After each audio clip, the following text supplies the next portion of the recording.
Okay. So how could you summarize the settlement of East Aurora? Well, first of all, Western New York well, East Aurora was not really settled until around 1800. That's about as far as we go back. 215 or so years. I'm pretty sure the first settlement in Orchard Park might have been 1799, contestably. I think the first settlement in East Aurora would have been 1799, 1800. So that's about as far back as we go. All of Western New York was bought in one big lump by a bunch of rich Dutchmen. It was called the Holland Purchase.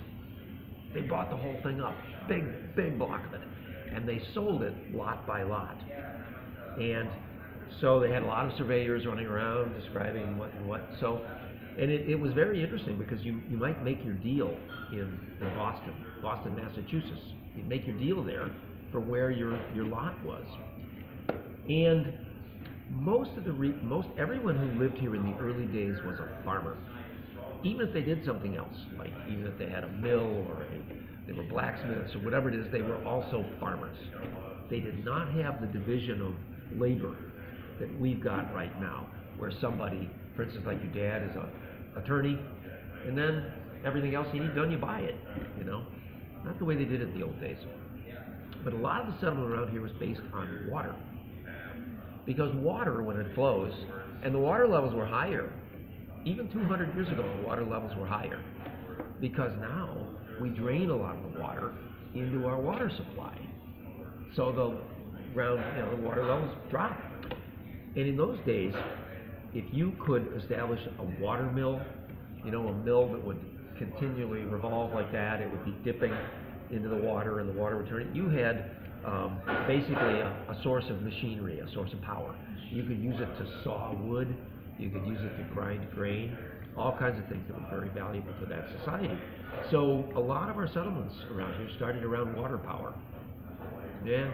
Do you know anything about sinking ponds and how that? Oh, I know plenty about sinking ponds. Sinking ponds. 2,000 years ago, the water levels around here were way higher. So there were only a few places in the village of East Aurora that would have been above water. We're probably on one, the Roycroft campus right now. But another one would have been sinking ponds, right near the East Aurora Country Club. And there used to be a fort on top of sinking ponds. It was a prehistoric Native American fort. It probably had a stone foundation, and then they had big pieces of wood sticking up. It was basically a palisade.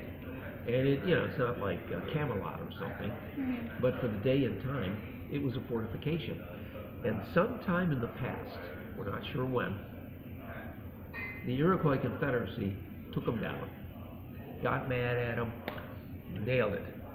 And hundreds of people, in one big battle, hundreds of people would have been killed or enslaved. Yep. And we think the way the Iroquois did it, because the water levels were so high, that these people, we don't know who they were. They might have been members of a nation called the Neutral Nation.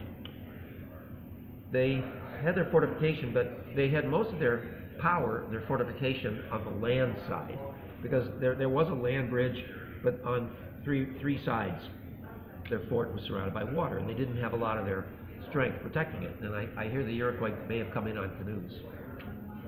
Yeah. 4 minutes. Okay, that's good. That's really good.